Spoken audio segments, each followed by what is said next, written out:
여러분 오늘도 잘 견디고 계십니까? 김명준의 뉴스파이트입니다. 인터넷 검색창에 시댁을 치면요. 연관 검색어로 시댁 스트레스, 시댁 연락, 시댁 안부 전화 이런 게 뜹니다. 반면에 처가를 치면요. 양념통닭이 뜹니다. 아직까지는 사위들보다는 며느리들이 안부 전화 스트레스를 많이 받나 봅니다. 최근에 한 예비 신부가요. 예비 시어머니 생신을 앞두고 축하 문자를 보내라는 예비 신랑의 말을 거절했다가 파혼 위기까지 처했다는데요. 그 심리들이 뭔지 9월 5일 화요일 김명준의 뉴스파이터에서 잠시 뒤에 들여다보도록 하겠습니다.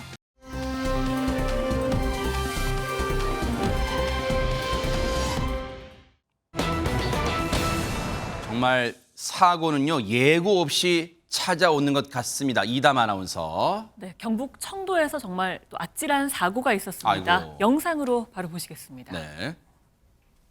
터널 한가운데서 불이 어머. 붙은 채 서 있는 화물차 한 대가 보입니다. 세상에. 불길이 점점 커지고요. 까만 연기는 이미 천장을 덮어서 터널 앞이 전혀 보이지가 않았다고 합니다. 어머머. 그리고 화물차 운전자 시민의 부축을 받으며 힘겹게 이 터널에서 탈출을 하고 아이고. 있습니다. 뒤따르던 차들은요. 조심스레 후진하거나 다시 뒤로 나와서 터널을 벗어나고 있는 상황입니다. 그러니까 차가 폭발할지도 모르잖아요, 지금. 네, 그 사이에요. 다른 차들에 또 옮겨붙은 이 화염이요. 더 크게 번져서 어머머머. 더 큰 불길로 타오르고 있습니다. 어허. 일촉즉발의 순간 터널 밖에서는요. 진입 금지, 터널 사고 스탑이라고 써 있는 저 진입 차단기가 내려옵니다. 바로 어제 오전 경북 청도 2터널에서 있었던 화재 사고 모습입니다. 여러분 혹시 고속도로 저는요. 사실 생전 처음 봤어요. 터널 입구 보면 차단 시설이 있다는 건 알았지만 저렇게 진짜 진입 금지가 내려오는 상황은 처음 봤는데 박성배 변호사님 일단 저 차량들은 영문도 모르죠. 터널을 왜 막혀? 나 이제 빨리 가야 돼. 그런 상황인 것 같아요 지금. 그렇습니다. 어제 오전 10시 24분경 경북 청도 대구 부산 고속도로 대구 방향 청도 2터널에서 사고가 발생했습니다. 40대 운전자가 운행하던 11톤 탑차가 앞서 나아가던 25톤 화물차를 들이받았는데 아이고. 단순 사고에 그치지 않고 화재가 발생했습니다. 아이고. 119 구조대 등이 오전 10시 40분 현장에 도착해 차량 15대, 인원 45명을 투입했는데 다수 사상자 시스템 가동, 터널 내 옥내 소화전 활용 등으로 화재 진압에 나서 화재 자체는 40여 분 만에 진화됐습니다. 어머나. 이로 인해 일대 상행선이 2시간가량 극심한 정체 현상을 빚었고 네. 낮 12시 5분 기준 상행선 한 차로와 하행선 통행이 재개됐습니다. 세상에 우리가 그냥 차량 사고가 나면 영화에서 막 화재 불이 붙잖아요. 그게 영화에서 그냥 과장되게 표현한 줄 알았더니 진짜 실제로 차량이 사고가 나면 저렇게 큰 불로 번질 수가 있는데 무엇보다 걱정되는 게 김현주 평론가님 다치신 분들 안 계실까요?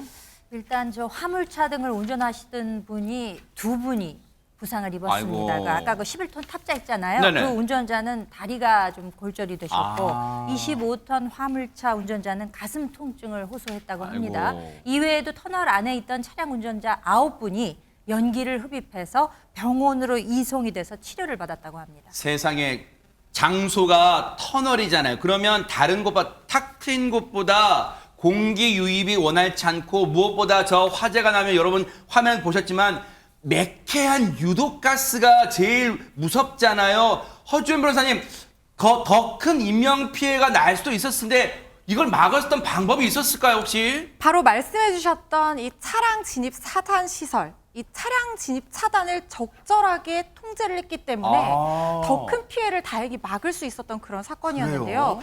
불이 난 당시에 터널 안에서 불길이 굉장히 크게 치솟고 있는 상황이었고 밖에서 차량들은 이 터널 안의 사정을 모르잖아요. 그렇죠. 통제되지 않은 상태에서 계속 진입하면서 밀려드는 상황이었다고 해요. 어머. 한 시민이 부상당한 화물차 운전자를 다행히 피신시켰지만 지금 터널 안을 뒤덮을 정도로 화염이 거세지는 상황이었다고 아하. 하는데요. 자칫 더 큰 참사로 이어질 뻔한 정말 아찔한 순간이었는데 터널 입구에 설치된 이 진입 차단기가 보시는 것처럼 저렇게 내려오면서 터널 안에 지금 위험한 상황을 차량들에게 알려줬던 겁니다. 아하. 누가 작동을 시켰냐면요. 네. 사고 발생 10분쯤 신고를 받은 고속도로 측이 CCTV를 보고 즉시 터널에 진입하지 못하도록 저 차단기를 작동을 시킨 겁니다. 이 위험을 감지한 일부 차량들이 후진으로 빠져나왔다고 하고요. 다행히 더 들어가는 차량도 없었던 상태였고 아하.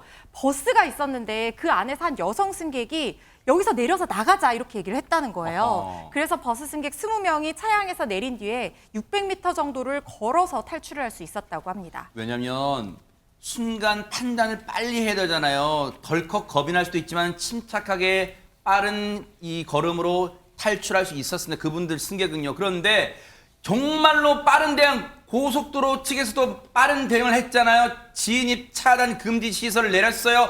관계자분 얘기 들어보시고 이어가 보도록 하겠습니다. 네, 저희들은 특히 터널같이 위험한 구조물에는 CCTV가 좀 촘촘히 설치가 돼 있는데 해당 사고나 제보가 들어오게 되면 저희들이 현장을 CCTV로 확인을 한 후에 터널 진입 방지 시설 등 방송을 송출하는 등 조치를 취하고 있습니다. 차단 시설을 작동을 하면 품위에 진입하려고 했던 차들이 진입을 안 함으로써 앞에 사고 현장까지 사이에 고립돼 있던 차들이 갓길로 내지는 후진을 할 수 있는 공간적인 여유가 확보가 되고요. 시민들의 긴급 상황 대처 요령이 많이 홍보가 되어서 피해 확산이 되지 않았다는 점을 무척 고무적으로 생각을 하고 있습니다. 정말로 대응을 발빠르게 잘 했어요. 그런데 여러분 터널에서는요, 여러분 아실 거예요. 절대도 차로 변경도 하지 말라고 할 만큼 터널에서 사고가 나면 정말 큰 사고로 이어질 수 있기 때문에 정말 조심 운전을 당부하는데 이 사고는 어쩌다가 이렇게 일어난 걸까요? 하재근 평론가님. 지금 경찰하고 소방 당국에서 사건의 경위하고 지금 화재가 갑자기 크게 났잖아요. 네. 불이 난 경위를 조사하고 있는데 아하. 현재까지 밝혀진 것은 저 사건을 일으킨 탑차의 운전자가 음주운전을 한 것은 아니라고 합니다. 아하. 일단 다행이에요. 왜냐하면 음주운전이 아니라는 게 일단 천만다행이에요. 왜냐하면 음주운전하면 정말 큰일이잖아요. 하지만 어쨌든 이런 사고를 막으려면 반드시 사고 원인을 좀 밝혀내야 될 것 같습니다. 큰 인명피해가 없었기에 천만다행이었습니다.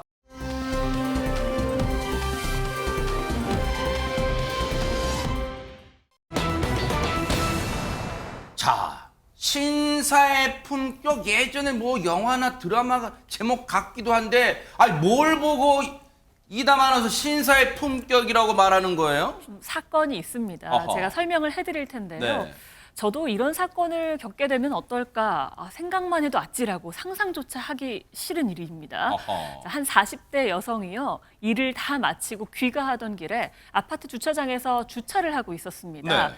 후진을 쭉 하면서 주차를 했죠. 근데 쿵 하고 아이고. 접촉 사고를 낸 겁니다. 아하. 이렇게 접촉 사고가 주차장에서 났을 때 가장 먼저 드는 생각, 내가 대체 어느 차를 박았을까라는 아하. 거잖아요. 네. 그냥 고급차도 아니고 세상에 롤스로이스라는 수억 원을 호가하는 아주 대단한 고급차를 어머나. 박은 것이었습니다. 어머. 그래서 온라인 커뮤니티에 이런 글을 올렸는데요. 아, 이 차를 들이받았나 봐요. 네, 주차할 때 보통 뒤에 이렇게 방지턱이라고 해서 주차 스토퍼라고 하잖아요. 네. 그게 있겠거니 해서 뒤로 쭉 갔는데 심지어 하필이면 그때 후방 센서도 고장이 나 있었다고 해요. 아이고. 그래서 쭉 갔는데 쿵 박았는데 롤스로이스네요. 일진이 안 좋은 날이라고 글을 올렸습니다. 야, 근데 이제 이분은 글쓴이 입장에서는 뭘 자기 입장에 쓸 수 있으니까 후진 중에 살짝 받았는데 그 차가 하필 롤스로이스예요. 어떻게 하면 좋죠? 이제 이런 건데 근데 일단 저 사진상으로 보면 저게 검은색 롤스로이스 그런지 몰라도 우리 육안으로는 김현주 평론가님 좀 이렇게 들이받은 뭐 흠집이랄까? 뭐 그런 게 잘 안 보이긴 해요. 그런 마음이 투영돼서 더 그렇게 보이는 거 그런가요? 아닐까요? 네네. 될 수 있으면 스크래치가 좀 그러니까요. 작았으면 이런 네. 생각을 하게 되잖아요. 근데 이분이 마침 또 공교롭게 일이 그렇게 되려고 했는지 24시간 쉼 없이 일을 하다가 이제 집에 들어오는 아이고. 중에 급한 마음에 이제 빨리 집에 가자 하다가 막 조금 주의를 좀 잘 못 기울였던 모양입니다. 네. 그래서 이제 그 부딪힌 부분이라고 생각되는 부분을 이제 플래시를 켜가지고 자세히 아마 봤던 모양이에요. 네. 이렇게 보면 좀 티가 나는 것 같기도 하고 괜찮은 것 같기도 하고 이런 생각을 아마 했던 모양이에요. 네. 그렇지만 이분은 아주 현명하게 이제 대처를 했습니다. 일단 사진을 찍어서 네. 그 연락처에다가 이제 남긴 거예요. 문자를 연락을. 네. 제가 이러이러해서 이렇게 좀 작은 사고가 났습니다. 아. 어떻게 할까요? 뭐 이런 내용이었겠죠. 이건 제 상상입니다만. 네. 그렇게 해서 이제 문자를 보냈는데 답이 안 오는 거예요. 아이고. 12시간 동안. 어머. 그거든요. 얼마나 가슴을 졸였을까요? 그러니까요.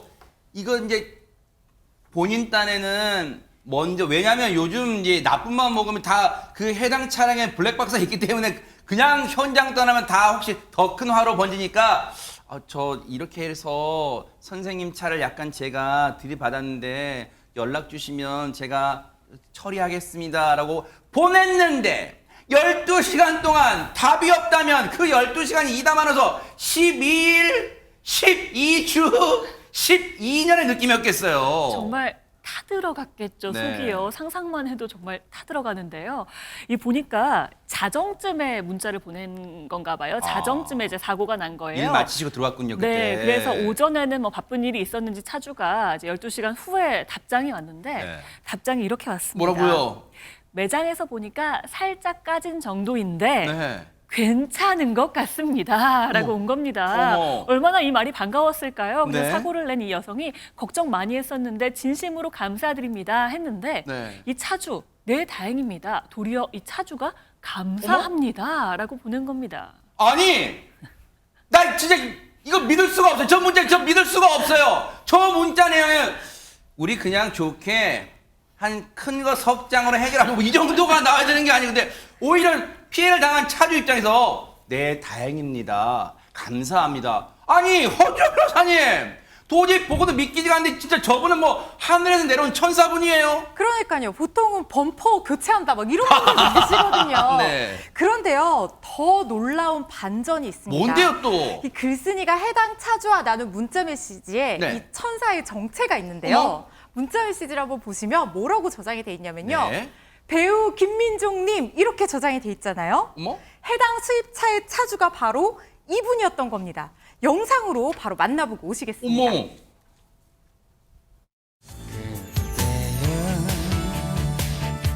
두 눈을 감아도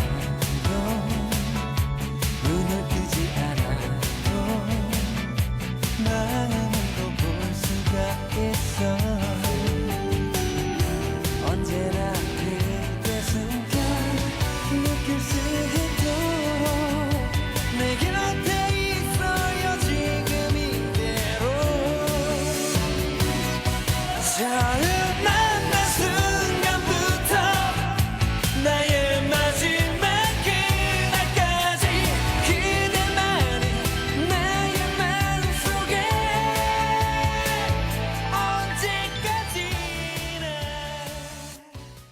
어머, 김민종 씨가 노래 부르다가 문자 받은 거예요, 그러면 허준 변호사님? 지금 민종 오빠 하는 팬들 목소리가 들리는 거 같지 않으세요? 네. 너만을 느끼며 어머. 달콤한 민종 오빠의 향기가 느껴지는 문자 메시지였어요. 어머, 세상에. 진짜 배우 김민종 씨가 맞았던 게요. 어머. 글쓴이가 이렇게 얘기를 했습니다. 부담 느끼실까 봐 아는 티 안 내려고 했는데 안 여쭤봤는데 민종 오빠 씨네요. 행복하게 지내시길 기원드려요. 진심으로 감사합니다. 이렇게 문자를 했더니 어머. 답장이 또 왔어요. 그날 연락 주셔서 오히려 감사합니다. 더 블루 좋아하셨군요. 응원 감사합니다. 항상 좋은 이들만 가득하시길 이렇게 천사표 답장까지 또 보내주셨다고 합니다. 야, 저는 지금도 믿기지가 않는 게 오히려 연락을 주셔서 감사합니다 이렇게 했어요. 박성배 변호사님 진짜 저 믿기지가 않으셨을 것 같아요. 이분은 진짜 처음에. 만약 김민종 씨가 손해배상을 요구했다면 응당응해야 하는데 물론 보험 처리를 하겠습니다만 그 금액이 적지 않을 수 있습니다. 네. 수리비는 적을 수 있겠습니다만 수리 기간 중에 렌트비를 배상해야 하는데 사건에 따라서는 수리비보다 렌트비가 더 많이 나오는 경우가 왕왕 있습니다. 바로 동종 차량 렌트비를 지급해야 하기 때문입니다. 이 차 자체가 고가이다 보니 렌트비가 상당할 것으로 예상되고 이후에 글쓴이에 따르면 그 자신의 남편이 엘리베이터에서 김민종 씨를 우연히 만났다는데 남편도 감사 인사를 했다고 합니다. 그럼에도 불구하고 글쓴이는 김민종 씨가 광고한다는 주류와 함께 과일 바구니를 보내야겠다며 연신 감사의 마음을 전했는데 이 사안이 알려지자 누리꾼들은 김민종 씨를 칭찬하고 있습니다. 과거 김민종 씨가 출연했던 드라마 신사의 품격에 빗대서 이것이 진짜 신사의 품격이다. 차보다 사람이 명품이다. 차주분이 연락을 줘서 감사했다는 배려심이 멋지다 등의 반응을 보이고 있습니다. 야, 혹시 그 저희 주차장에 저 차 혹시 하시고 문자 주세요. 오히려 다행입니다. 감사합니다. 저도 문자 보내드릴 수 있는데 정말 진짜 멋지세요, 김민종님. 그런데 이게 때 아니게 공교롭게도 하재근평론 이런 일로 우리가 김민종 씨의 근황을 궁금했는데 듣게 되네요, 진짜. 예, 지금 이 사건이 굉장히 화제가 되면서 네. 김민종 씨한테 뭐 대부분의 언론한테 연락이 쇄도하고 있을 아, 텐데 그래요? 김민종 씨가 좀 당황스러운 것 같습니다. 네. 지금 우리 제작진 이 프로그램 제작진하고도 연락이 잘 안 됐다고 하는데 네. 김민종 씨가 다른 매체에서 뭐라고 그랬냐면 차주가 같은 동네 주민이라고 해서 알아서 제가 그냥 수리를 했다.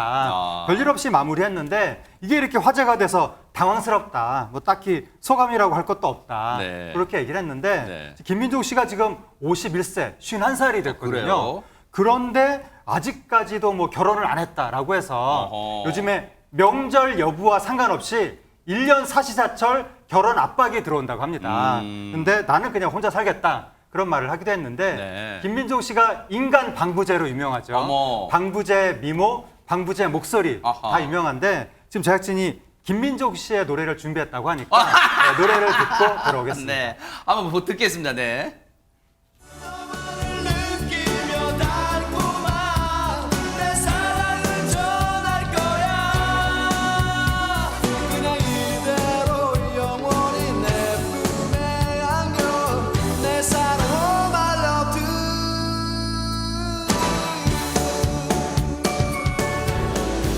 조명난 꿈들이 내 눈가에 보이네 걸었던 시간들이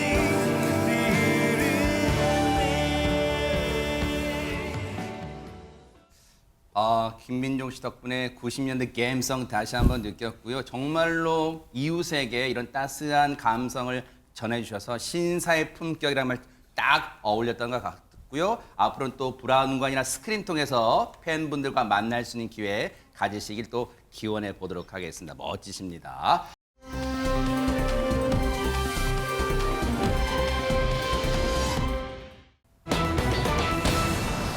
야, 요 인물 얘기가 가끔 나와요. 잊을만 하면. 요즘 이 인물이 패션 테러리스트다 이런 얘기를 듣고 있다면서 이담 아나운서. 네, 그러니까요. 양복에요. 넥타이도 하고 검정 양말까지 신었는데 여기에 보통 구두로 완성하잖아요. 완전 그래야죠. 네. 그런데 샌들을 신는 모습을 계속 보여주고 있습니다. 게다가 날씨랑 관계없이 행사 성격과 관계없이 공식 석상에서 계속 샌들을 신고 있는 건데요. 저거예요? 네. 2021년 10월에 국방발전 전람회 개막 때도 그랬고요. 탄도미사일 발사 현장 갔을 때도 그렇고요. 딸과 함께 북한 국가우주개발국 현지 지도할 때도 그랬고요. 계속 샌들을 신고 있는데 심지어는요. 태풍 카눈 피해로 침수 피해 지역 방문했을 때도 양말에 샌들을 신었거든요. 어허. 근데 이 양말이 물에 젖으면 굉장히 찝찝하잖아요. 어허. 그럼에도 불구하고 양말에 샌들을 신었습니다. 또 북한 해군사령부 방문했을 때는요. 이 옷 색깔과 좀 맞춰서 좀 밝은 색상의 샌들을 신는 것 같은 모습도 보이기도 했고요. 계속해서 샌들을 고수하고 있는데 여기 외신들도 대서특필할 만큼 굉장히 관심을 받고 있습니다. 허허.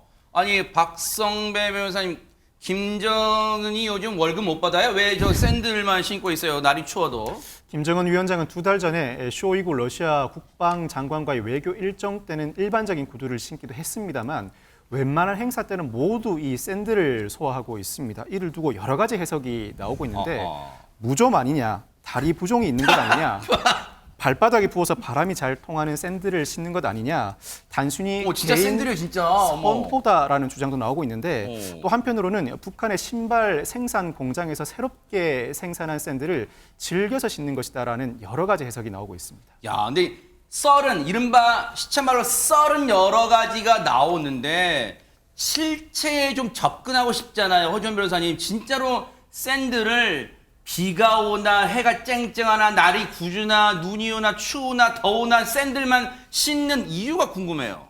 이게 여러 가지 추측이 나오고 있는데 건강 이상설이 굉장히 힘을 받고 있는 게요. 그래요? 족근관 증후군으로 진단을 받고 그게 수술받은 뭐예요? 적이 있었다고 합니다. 이게 발 쪽이 지나가는 신경증의 일종인데요. 발목이나 발을 지나가는 신경에 손상이 생겨서 자결감과 이 쑤시는 듯한 통증이 동반되는 질환이라고 해요. 특히 체중이 많이 나갈수록 이 부하가 많이 걸려서 증상이 악화가 되고 재발도 굉장히 많이 되는 질환이라고 하거든요. 네. 이게 언제 처음에 얘기가 나왔냐면 2014년에 김정은 위원장이 위원장이 지팡이를 짚고 절뚝거리는 모습이 노출되면서 이게 알려졌었는데 아, 이건가 봐요. 어허. 그렇죠. 족근관 증후군으로 진단을 받아서 수술받았다는 국정원의 발표가 당시에 있었습니다. 그때 당시 국정원이 이제 수술을 받았고 복사뼈 근처에 물혹이 생긴 것 때문에 통증이 심해서 해외 전문의까지 초청해서 시술을 받았다고 하고요. 네. 유럽에 있는 의사들이 들어가서 직접 시술을 해주고 또 북한 현지에 있는 의사들도 이 분야 치료에 대해서 공부를 많이 하고 있다고 해요. 어허. 그래서 이 부분이 계속해서 재발하는 것이 아닌가 이렇게 추측해 볼 수 있는 부분인 것 같고 네. 또 한 가지 2018년에 김정은 위원장이 이 고혈압과 당뇨 등 가족력이 있다는 것이 알려졌었는데 그때 네. 당시에 국정원이 비교적 상태는 양호하다고 2018년에 파악을 한 적이 있어요. 네. 하지만 당뇨가 있다고 하더라도 합병증 때문에 이 통풍이 잘 돼야 되는 신발을 신을 수가 있거든요. 그래서 여러 가지 건강 이상 때문에 저걸 신는 것이 아니냐 이런 추측들이 힘을 얻고 있는 분위기입니다. 근데 이 대목에서요, 하지근 평론가님 설명을 들으니까 그럴 수도 있겠구나 한데 오히려 이걸 들으니까 더 약간 이상한 게 건강 이상설이라면 외신들도 주목하는 마당에 더 숨기고 드러내지 않을 것 같은데 왜 건강 이상설이 힘을 받도록 저 샌들을 주구장창 신고 다닐까요? 그 북한의 1인자의 건강은 국가 기밀이거든요. 네. 그래서 저 샌들이 정말 그렇게 1인자의 건강을 드러내 보여주는, 그러니까 건강의 특정 부분이 안 좋다는 걸 보여주는 증표가 된다면 오히려 그걸 더 숨길 텐데 좀 대놓고 저렇게 샌들을 신는 것은 저거는 지도자의 건강상의 약점을 노출한다기보다는 네. 그냥 편안하니까 그냥 편해서 신는 것이 그럴 수 아닐까 있어요, 뭐 네. 그런 제 개인적인 추정으로는 네. 저도 저 샌들을 막 신고 다니면 편하거든요. 맞아요. 네. 20대 초반 때는 많이 신었는데 네. 20대 중반 이후로 사회생활을 하면서 이것저것 이제 뭐 신경 써야 될 게 많잖아요. 뭐 네. 어려운 자리도 있고 아하. 자연스럽게 샌들을 신지 않게 되는 건데 김정은 위원장은 북한의 1인자니까 신경 쓸 데가 없잖아요. 거의 그 안한 무인으로 자기 패션 사기가 오히려 편한 유행이 될 수 대로 있다 이거죠. 그렇게 하면 아하. 신고 다니고 그나마 조금 좀 어려운 상대인 중국이나 뭐 러시아나 이런 고위직을 만났을 때만 구두를 신고 아하. 나머지는 편하게 신는 것이 아닌가 네. 뭐 그런 추정도 가능할 것 같습니다. 그래요. 저 샌들이 한 켤레만 아니면 돼요. 한 켤레만 신으면 냄새 날 수 있으니까 여러 켤레로 바꿔 신으면 뭐 건강에는 문제가 없을 것 같습니다.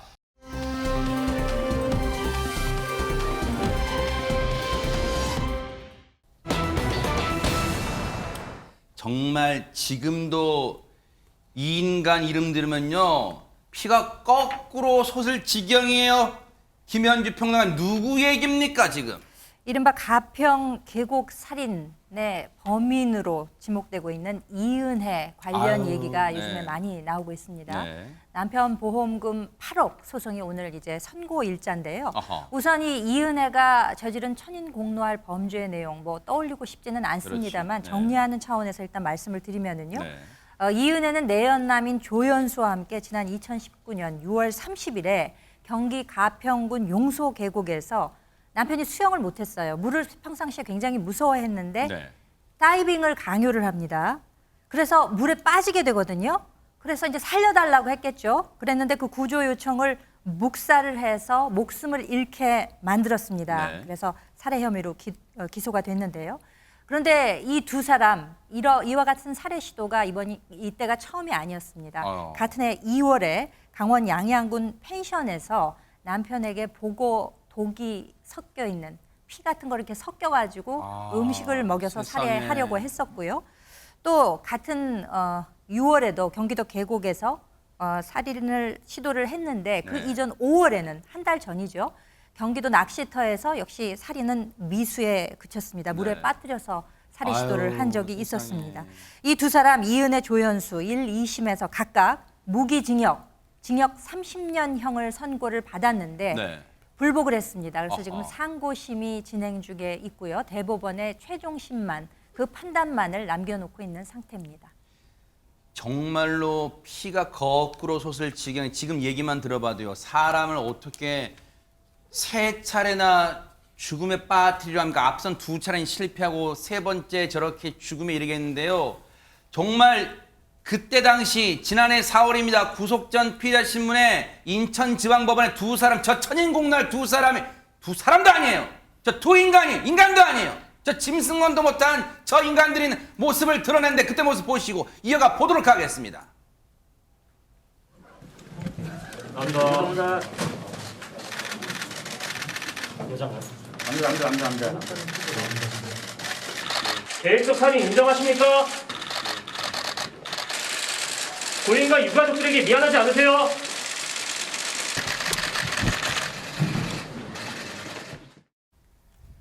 저 행위에 대한 형사소송 이건 이제 3심까지 가게 생겼는데 그런데 이은혜가 진행해온 허주원 변호사님 뭐 민사소송이 따로 있다는데 그게 뭐예요? 이 시청자분들께서 이 얘기를 들으면 정말 이은혜가 어떻게 이럴 수가 있나 하는 생각이 드실 것도 같은데요. 뭘까요? 이은혜가 남편의 사망 보험금을 청구하는 민사소송을 진행을 했었다고 세상에. 합니다. 남편이 2019년 6월 30일에 사망을 했어요. 그리고 이은혜가요.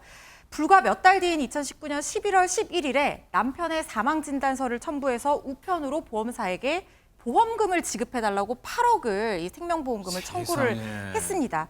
하지만 보험사에서는 보험 사기를 의심을 했다는 거예요. 그래서 지급을 거절을 당하니까 2020년 11월 16일에 이 보험금을 달라는 민사소송을 제기를 했다는 겁니다. 하하. 애초에 보험사 측에서 이렇게 지급을 거절한 데는 나름대로 합리적인 이유가 있었는데요. 이은혜가 나이와 소득에 비해서 생명보험 납입 액수가 너무 컸다는 거예요. 아하. 그리고 보험 수익자가 보통은 뭐 지정은 할 수 있습니다만은 법정 상속인으로 해두는 경우가 많은데 네. 이 보험이 여러 개가 있었는데 다 이은혜였다는 거예요. 어허. 그래서 이게 조금 이상하다라고 의심을 한 것으로 알려졌고 관련해서 이 형사사건이 진행되면서 살인죄뿐만 아니라 보험사기 방지 특별법 위반 미수 혐의가 같이 적용이 됐었거든요. 이 민사소송 첫 변론 기일이 2021년 6월 15일이었는데요. 네. 보통 민사와 형사가 늘 똑같이 가는 것은 아니지만 이렇게 관련 사건 같은 경우에는 형사재판에서 어떤 결과가 나오는지가 합의 확정의 판단 근거가 될 수 있는 거잖아요. 왜냐하면 민사랑 형사랑 내용이 달라지면 안 되는 거니까. 그러네요. 그리고 민사보다는 형사가 훨씬 더 증거 수집이나 이런 것에 유리하겠죠. 아하. 그래서 형사재판이 어떻게 진행되는지 보고 진행을 하기 위해서 기일을 잠시 미뤄뒀던 걸로 보여요. 그리고 지난 4월에 이은혜가 항소심에서 무기징역을 선고를 받으면서 민사소송 변론이 재개가 됐습니다. 하하.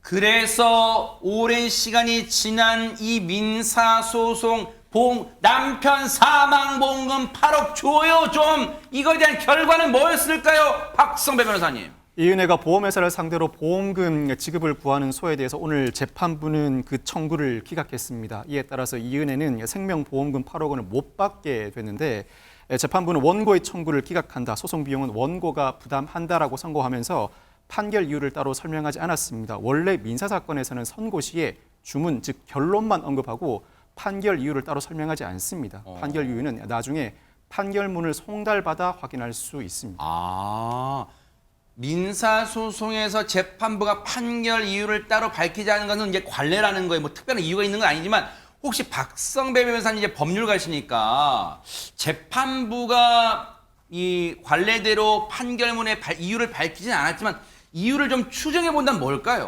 상법에 따르면 생명보험은 보험 계약자나 보험 수익자가 고의로 보험 사고를 일으킨 경우에만 보험회사가 보험금을 지급할 수 없습니다. 즉, 이 사건이 단순한 과실을 넘어서서 고의에 기한 살인이라는 입증이 이루어진 경우에만 보험회사가 보험금을 지급할 의무를 면하게 되는데 형사상 쟁점을 민사재판부가 충실히 다루지는 못합니다. 이 경우에는 관련 형사 판결이 확정될 때까지 기다리는 경우가 일반적인데 이 사건에서도 형사재판 선고를 기다려왔던 것 같고 항소심에서 무기징역형을 선고하자 변론을 재개했던 바 항소심 판결 이유를 그대로 따른 것 같습니다. 고의로 보험사고를 일으켰다. 즉 살인 범행을 저질렀으니 상법에 따라 보험회사는 보험금을 지급할 의무가 없다는 판결을 한 것 같습니다. 그렇군요. 천인 공노할 짓을 저지르고 어떻게 뻔뻔하게 여러분 그때 당시 이 사건 들으셨죠? 이 피해자는요.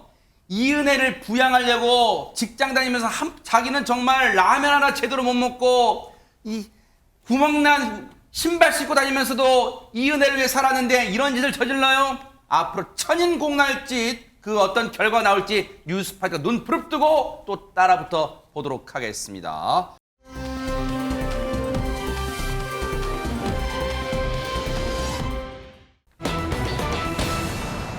야, 한밤중에요. 세상에 이런 아슬아슬한 장면이 펼쳐졌답니다. 하재근 평론가님. 예, 지난 3일 밤에 대전의 한 도로에서 발생한 사건인데요. 어허. 관련 영상이 있습니다. 어허. 영상을 보시면 네네. 흰색 승용차가 이제 사거리에서 정지 신호인데도 어머! 그대로 달려가서 앞차를 오! 들이받은 거예요. 네네네. 그 바람에 앞차가 밀려나가면서 또 그 앞차를 오! 들이받았거든요. 네. 일이 커졌잖아요. 네. 그래서 지금 견인차 도착하고 경찰도 도착해서 도로 통제하면서 사건 수습을 하고 있는데 네. 그 틈을 타서 애초에 사건을 냈던 승용차가 달아났습니다. 어머머머!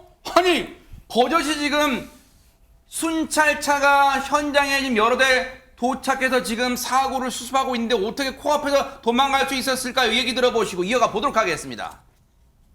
뒤에 차들이 막 밀리고 하니까 우리 이제 출동했던 지구대 직원분이 옆으로 차를 잠깐 이동해라 하는 사이에 그냥 도주하신 걸로. 경찰 입장에서는 교통의 흐름을 방해할 수 있으니 차를 가쪽으로 대세요라고 이 지도를 한 건데 그 사이에 딱 도망간 거예요. 아니 근데 도망친 것도 지금 위험하지만 도망치는 과정에서나 이럴 때 추가 사고가 날지 걱정되잖아요, 이담 아나운서. 네, 추가 사고를 막기 위해선 도망가는 차를 세우는 게 급선무였을 그쵸. 텐데요. 이 차를 쫓아간 차가 있습니다. 아하. 경찰차는 아니었습니다. 어머? 일단 영상으로 보시겠습니다. 무슨 차일까요, 그러면? 사고 낸 차량이 도망치자 도로 한가운데 멈춰서 있던 견인차 2대가 추격에 나섭니다. 어머. 승용차는 차선을 넘나들면서 아주 빠른 속도로 내달렸다고 하는데요. 세상에! 이 견인차가요, 앞서서 막아보려고 하지만 오히려 속도를 더 빠르게 냈다고 합니다. 어허. 골목길에요, 심지어 이렇게 들어서니까 횡단보도도 있잖아요. 사람들도 네. 있었어요. 어이구. 아슬아슬하게 고개 운전을 이어가고요. 네. 5분 넘게 대전 도심을 질주하다가 뒤쫓아온 견인차에 가로막혀서 결국 경찰에 붙잡혔습니다. 대박 사건입니다. 진짜 저 견인차 기사님도 자신의 안전이 위험할 수 있었잖아요. 해당 견인차 기사님 얘기 들어보시고 이어가 보도록 하겠습니다. 저희가 가로막기를 한 2, 3회 정도 했었거든요. 네. 그래갖고 결국 그 앞뒤로 막아서 차량을 정지시킨 후에 물론 추격하는 과정이 위험천만했지만 그래도 저 견인차 기사님들 덕분에 저 차량을 세울 수가 있었어요. 저 뻔뻔한 차량 운전자 대체 누굽니까, 허준 변호사님? 만취한 음주운전자였습니다. 저게 지난 3일 밤 9시쯤 대전 유성구양 교차로에서 발생한 사건인데요. 30대 여성 운전자가 신호 대기 중이던 차량을 들이받고 도주를 하는 장면을 보신 겁니다. 5분 뒤쯤 저렇게 견인차 운전자들의 도움으로 운전자가 경찰에 체포가 됐는데요. 혈중 알코올 농도가요, 무려 0.269%였다고 합니다. 뭐라고요? 도대체 얼마나 술을 마시면 이 정도가 나오는지 저는 너무나 충격적인 혈중 알코올 농도였어요. 저거는 제가 참 보기 드물게 혈중 알코올 농도가 많이 나온 수준인 것 같은데 이건 면허 취소 기준의 3배가 넘는 상태로 거의 제정신이 아닌 상태라고 보시면 되거든요. 지금 경찰이 음주운전뿐만 아니라 특가법상 이제 아마 위험운전 치사상일 것 같은데요. 저렇게 술이나 약물에 취해서 정상적인 운전이 곤란한 상태에서 사고를 내서 사람을 다치게 하면 특가법이 적용돼서 가중처벌받을 수 있거든요. 아하. 그 혐의로 입건이 된 상태입니다. 아니 근데 박성배 변호사님, 그냥 좀 이렇게 감정에서 나오는 얘기긴 합니다만 이 땅에 음주운전 좀 뿌리 뽑는 차원에서 음주운전자들 뭐 첫 1회부터라도 그냥 가차 없이 형량을 좀 높게 하면 좀 예방 효과가 있지 않을까요? 어떻습니까? 이 사건에서 운전자는 어차피 도로교통법상 음주운전과 특가법상 위험운전치상으로 처벌받게 되는데 거기서 더 나아가서 사실 경찰이 현장에 도착했음에도 불구하고 도주하는 경우가 흔치는 않습니다. 도주함으로 인해서 특가법상 도주 차량, 도로교통법상 사고 미조치죄까지 더 성립할 여지가 있습니다. 말씀해 주신 것처럼 음주운전에 대해서 한 차례만 감행한다고 하더라도 엄벌에 처하는 사안 이미 마련되어 있습니다. 아하. 올해 7월 1일부터 음주운전에 대해서도 양형 기준이 마련돼 한 번에 그친다고 하더라도 곧바로 실형 선고를 권고하고 있기도 합니다. 구체적인 사안에 따라 달리 판단해야 하긴 합니다만 양형 기준상 상당히 엄격한 기준을 마련해 두고 있고 그 양형 기준에 따르면 공무 수행에 상당한 지장을 준 경우 이 사건과 같이 경찰이 현장에 출동했음에도 불구하고 도주함으로 인해 공무 수행에 상당한 지장을 준 경우에는 더 가중 처벌하도록 하고 있는 만큼 이 사건에서 운전자는 상당한 처벌을 피할 수도 없고 앞으로 음주 운전자들 1회에 그친다고 하더라도 단순히 가벼운 벌금형에 그칠 것이라는 기대는 접는 것이 좋을 것 같습니다. 이번 음주운전자는요, 재수가 좋지 않았다, 재수 나빴다 생각할 게 아니라 오히려 운이 좋았다고 생각하세요. 무슨 말이냐? 이참에 걸려서 개과천선할 수 있는 기회를 준 거예요.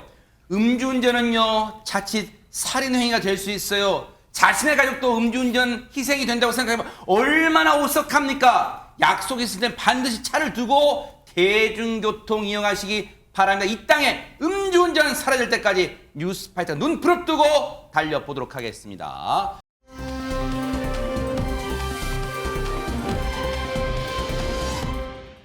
다음엔 어느 나라로 가볼까요, 이담 아나운서? 네, 이번엔 중국의 구이저우 성으로 가보겠습니다. 어허. 아슬아슬한 도전을 하는 사람들 영상으로 보시죠. 네. 정말 허공에 서 있는 듯한 와. 붉은 다리 위에서 한 사람이 뛰어내립니다. 아이고, 아이고. 아무 장치도 없는 듯한데 낙하산이 펼쳐지죠. 정말 놀랐는데요. 네. 중국에 있는 370m 높이의 다리 위에서 열린 낙하산 대회 모습입니다. 선수들만큼이나 보는 사람까지도 아주 짜릿하게 만드는 대회 현장입니다. 야, 저렇게 높은 데서 확실한 건요, 이 자리에 안 계시면 우리 백성원 변호사님은 못 하실 거예요. 고소공포지기소식. 근데 진짜 뛰어내리기 힘들 것 같아요, 김현주 평론가님. 370m입니다. 저 와. 다리의 높이가 발인강 다리라고 하는데, 그러니까 맨몸으로 낙하산 메고 그냥 뛰어내리는 거예요. 어머, 아무 어머. 줄도 없고 아무것도 없습니다. 네. 그러니까 이렇게 뛰어내려서 낙하산을 펼치고서 정확하고 신속하게 그 착지 지점에 가서 앉게 되면 이제 그게 정확한 착지, 이걸 이제 목표로 하고 있는 거죠. 네. 이번 대회에서는 전 세계 11개국 모두 25명의 선수가 참가를 했다고 하는데요. 네. 선수들도 속으로는 무서웠답니다. 아하. 하지만 짜릿함을 느낄 수 있어서 무척 좋았다고 하네요. 뭔가 짜릿한 쾌감을 즐기고 싶은 건 인간의 본성, 욕구일 수 있지만요, 뭐든지 안전장치 꼭 마련하시길 바라겠습니다. 보고 계십니까? 대박 사건. 네, 안녕하십니까? 김명준입니다. 여러분과 함께하는 뉴스파이터, 다양한 소식과 뉴스를 보고 싶으시면 화면 오른쪽을 꾹 눌러 구독해 주시길 바랍니다. TV로도 유튜브로도 여러분께 한 발 더 다가가겠습니다. MBN 뉴스와 뉴스파이터를 사랑해 주셔서 고맙습니다.